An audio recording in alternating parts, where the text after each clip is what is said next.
What up, it's your boy, Mr. Downtown Ray Melo. You're listening to the Entertainment Report on iHeartRadio, live from Orlando for Monday, July 31st, 2023, delivering some major stories and trends going on in the world of entertainment and beyond. You can follow the show on Facebook, Twitter, or Instagram, facebook.com/The Entertainment Report with Ray Melo, that's RAYMELO, on Twitter at The Enter Report, or on Instagram at The Entertainment Report. You can listen to the show anytime you want on iHeartRadio. Just go to iHeart.com or your iHeart phone app, search for The Entertainment Report, and it'll take you to the page. I hope everyone had a fantastic weekend. Paul Reubens, the actor who made millions around the world laugh with his Pee Wee Herman character, has died. He was 70. A statement on his Instagram account read, "Last night we said farewell to Paul Reubens, an iconic American actor, comedian, writer, and producer whose beloved character Pee Wee Herman delighted generations of children and adults with his positivity, whimsy, and belief in the importance of kindness. The cause of death was cancer, according to the statement. It also stated that Paul bravely and privately fought cancer for years with his trademark tenacity and wit. A gifted and prolific talent, he will forever live in the comedy pantheon and in our hearts as a treasured friend and a man of remarkable character and generosity of spirit." Reubens was 70. Sony Pictures announced movie releases dates for 2024 on Friday. These include the third film in the Venom franchise and the fourth in the Bad Boys franchise. Venom 3 was one of the productions halted when SAG-AFTRA went on strike on July 14th. A release date of July 12, 2024 suggests that Sony hopes it can be completed with enough time for visual effects by next summer. Sony lists both untitled Venom sequel and untitled Bad Boys sequel, though they are the third and fourth films respectively. The second Venom bore the subtitle Let There Be Carnage, and the third Bad Boys was Bad Boy for Life. Will Smith and Martin Lawrence announced the fourth Bad Boys in February. The film was in production in Atlanta since April and is scheduled for release June 14th, specifically for Father's Day next year. The holiday release of a new Ghostbusters film has been postponed until March 29th of next year. Kraven the Hunter has moved from this October to Labor Day weekend 2024, August 30th. A new Karate Kid film will be released December 13, 2024. Spider-Man Beyond the Spider-Verse and the Blumhouse horror film They Listen are now in flux. The third Spider-Verse film, Sony says they are considering several dates depending on the length of the strike. While writers of animations are separated from the WGA, voice actors still fall under SAG-AFTRA. The Spider-Man spin-off, Madam Web, opens 2 days earlier than originally planned, now on February 14th. This year, Gran Turismo has moved from August 11th to August 25th. Sony announced sneak peeks the 2 prior weekends and asked fans to promote the film in lieu of actors who cannot do publicity while on strike. Variety also reported that Warner Bros. Is considering postponing this fall's release of Dune Part 2, Aquaman and the Lost Kingdom, and The Color Purple due to the strike. Warner Bros. Has not made an official announcement yet. Actress and comedian Silver Silverman has shared on Instagram to criticize artists who are under independent film waivers during the Writers Guild of America and Screen Actor Guild strike, which have shut down most U.S. film and TV productions. Silverman captioned, "Set me straight and I'll take this down. What I'm not getting, hashtag Union Strong, hashtag WGA, hashtag SAG-AFTRA." Friday's F-bomb peppered video, which already has gotten more than 41,000 likes. In the clip, Silverman said she was, quote, pissed off because she and a lot of other performers have declined roles in non-studio-backed projects, believing they would be hurting the overall cause by scabbing. She added that she doesn't know whether she is more angry at the actors for taking the jobs in low-budget films and TV shows, which will eventually end up on the platforms they are striking against, or at the union for granting the waivers. Silverman said, "The strike ends when they come to the table and we make a deal and agreement," warning that some artists working during the strike through the loophole of waivers could exponentially prolong the larger work stoppage. WGA has been on strike against the Alliance of Motion Pictures and Television Producers since May, and SAG joined them 2 weeks ago.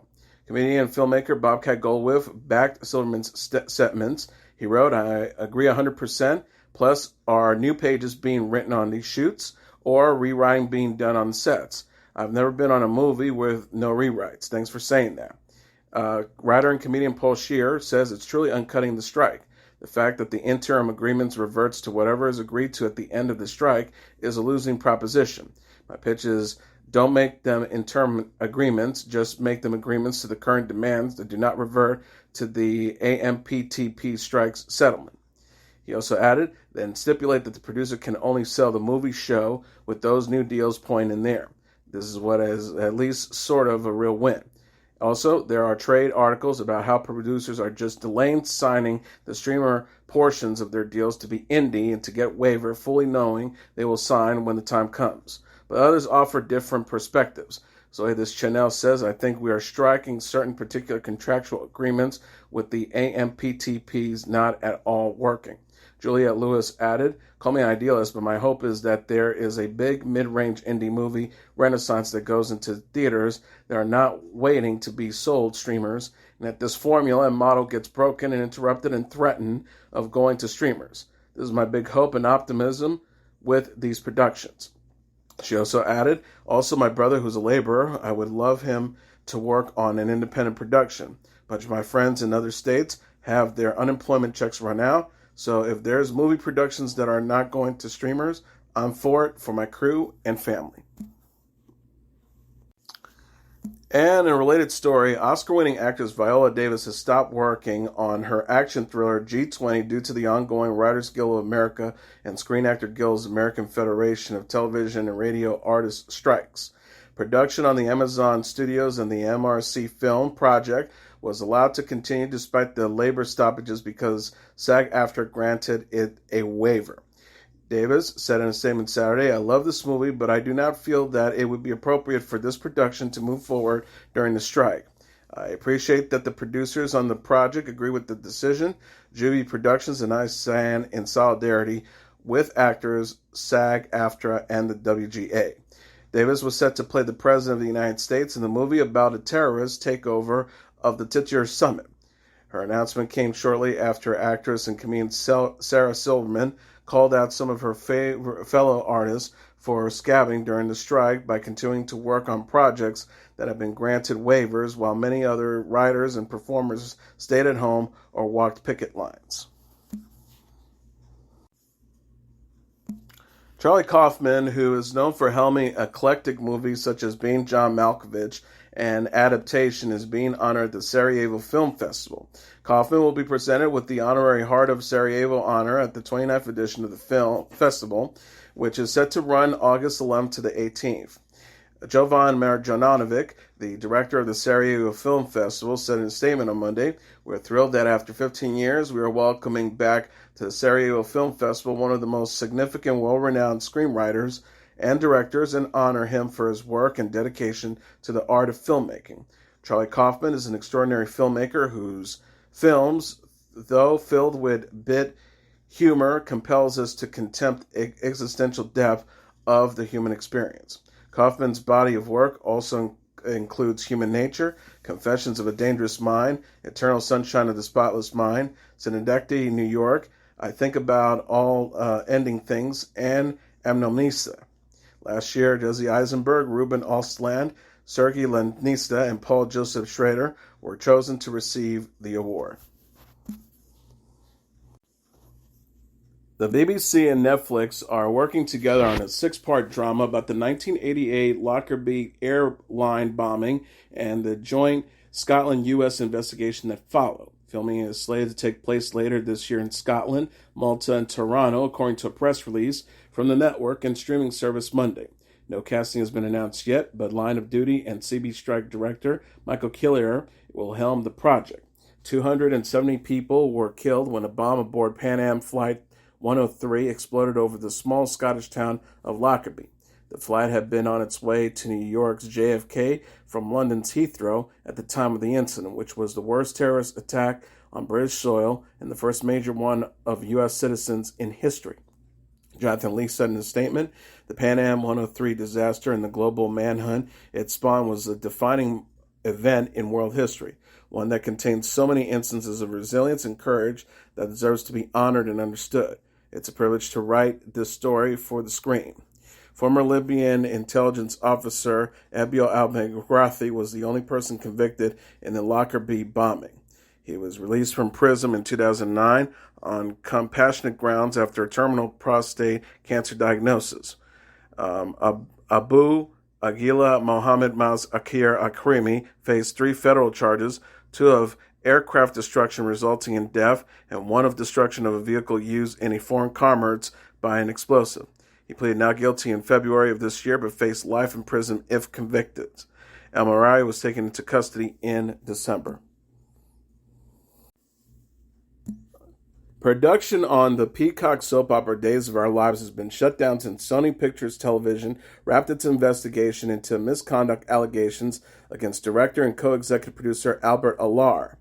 Days, like most other daytime dramas, has not been impacted by the ongoing Writers Guild of America and Screen Actors Guild strikes, which has halted production on most other scripted series and films. The show was on a planned hiatus last week. However, that will continue through at least August 7th, while Corday Productions decides what to do with Sony's findings in its probe of Alar's behavior. Alar has been accused of inappropriate comments and physical contact, gender discrimination, and disproportionately targeting women in the show's recent layoffs. He reportedly was issued a written warning and asked to undergo sensitivity training. However, the cast and crew were upset Alar was still scheduled to direct an episode of the show on August 4th.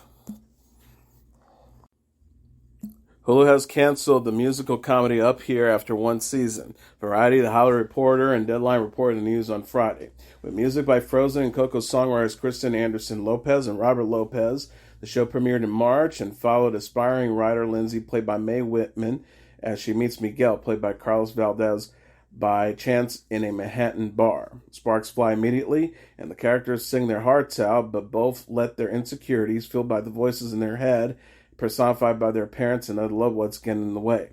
The scripts were written by TikTok Boom and Dear Evan Hansen scribe Stephen Levinson, and helmed by Hamilton director and executive produced by Thomas Call. FX announced on Friday that A Murder at the End of the World is postponed from its original premiere date. The limited series will now premiere in November on Hulu.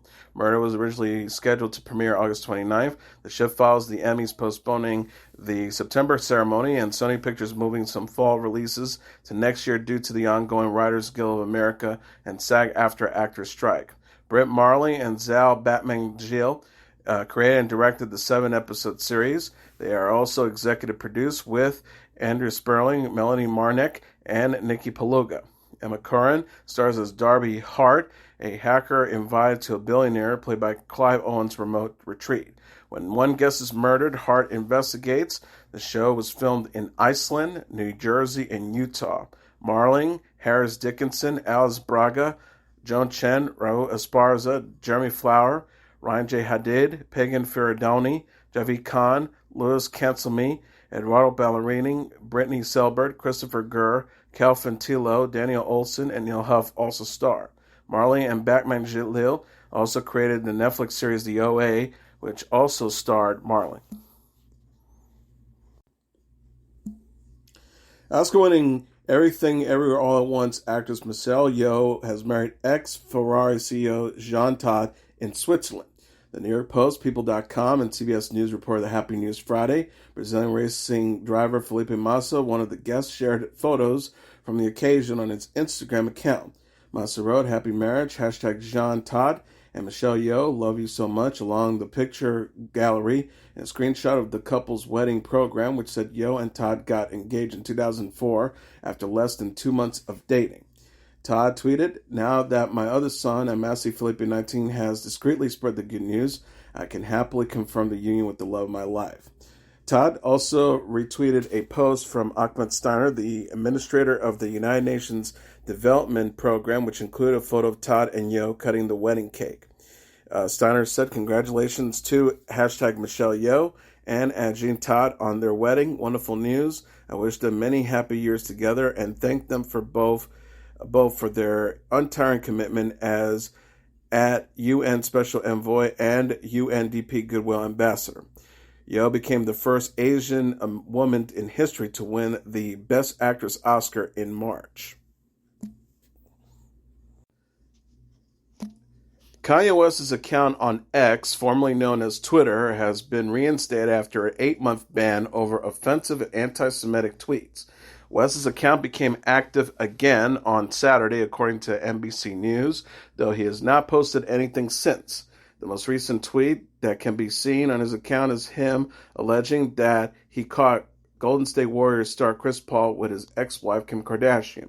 In December, Musk said West was suspended for incitement of violence after a series of offensive tweets, including an image of the Star of David covered by a swastika. West has made several other anti-Semitic public comments around this time. The Creative Community of Peace, an organization that counters anti-Semitism and anti-Israeli sentiment in entertainment, decried West's reinstatement, calling it shameful. The organization tweeted, "Absolutely shameful that Kanye West's account on Twitter, now referred to as X, has been reinstated." Kanye used this platform to go on an anti-Semitic tirade where he threatened to go DEFCON on Jewish people. It was the second time in 2 months that West's account was suspended for posting anti-Semitic tweets. In October, he was banned from Instagram and dropped by Adidas, Balenciaga, and JP Morgan Chase. The company said in a statement, Adidas does not tolerate anti-Semitism and any other sort of hate speech. Yee's recent comments and actions have been unacceptable, hateful, and dangerous, and they violate the company's values of diversity, inclusion, mutual respect, and fairness. Since purchasing Twitter in the fall, Musk has reinstated the accounts of other controversial figures, including former President Donald Trump and Republican Marjorie Taylor Greene. Pop music icon Lady Gaga took to Instagram early Monday to post a heartfelt tribute to her late friend and frequent collaborator Tony Bennett, who died on July 21st at the age of 96. She wrote alongside a photo of her hugging Bennett, "I will miss my friend forever. I will miss singing with him, recording with him, talking to him, being on stage with him. With Tony, I've got to live my life in the time warp. Tony and I had this magical power. We transported ourselves to another era, modernized the music together, and gave it all new life as a singing duo." She went on to say their chemistry and friendship weren't pretend for the stage. She added, "Our relationship was very real. Sure, he taught me about music, about showbiz life, but he also showed me how to keep my spirits high and my head screwed on straight. He was an optimist. He believed in quantity life and quality life. Plus, there was the gratitude. Tony always was grateful. He served in World War II, marched with Martin Luther King Jr., and sang jazz with the greatest singers and players in the world. I've been grieving the loss of Tony for some time. We had a very long and powerful goodbye. Though there was 5 decades between us, he was my friend, my true best friend." The post has already gotten more than 1.1 million likes since it was posted early Monday.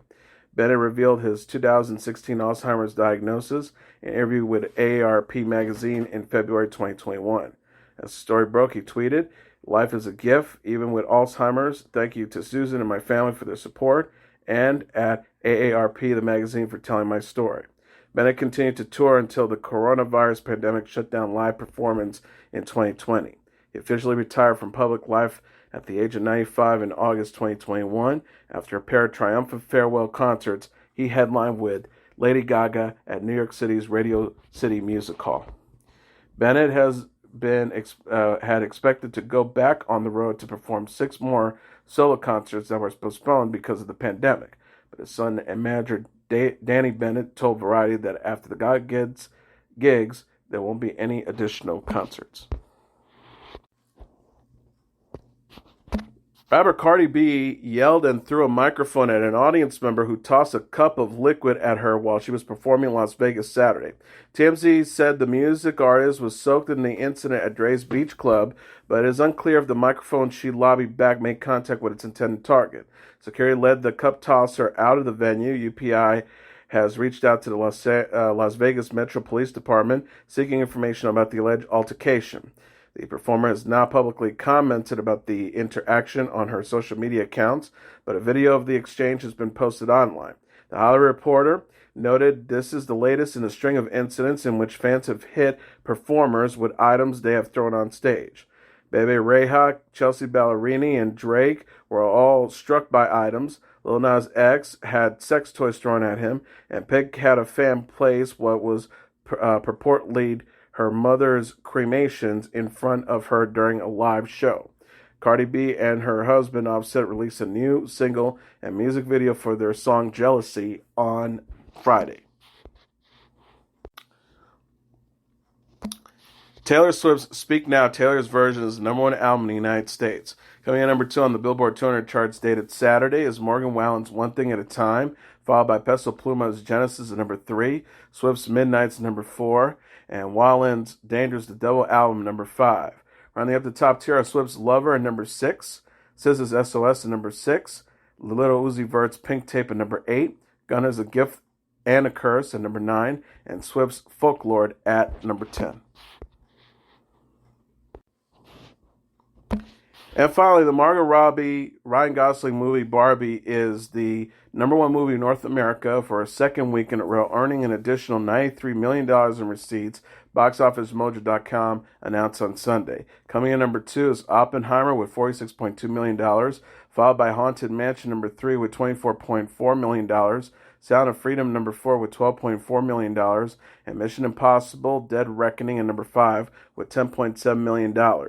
Rounding out the top tier are Talk to Me at number 6 with $10 million, Indiana Jones and the Dial of Destiny at number 7 with $4 million, Elemental at number 8 with $3.4 million, Insidious The Red Door at number 9 with $3.2 million, and Spider-Man Across the Spider-Verse at number 10 with $1.4 million.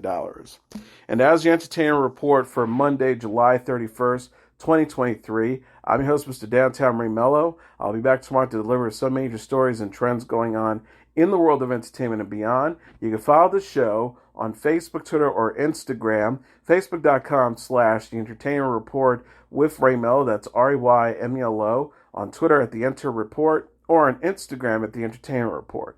You can listen to this episode or any previous episodes of The Entertainment Report anytime you want on iHeartRadio. Just go to iHeart.com or your iHeart phone app, search for The Entertainment Report, and it'll take you to the page. Good night, and God bless you all.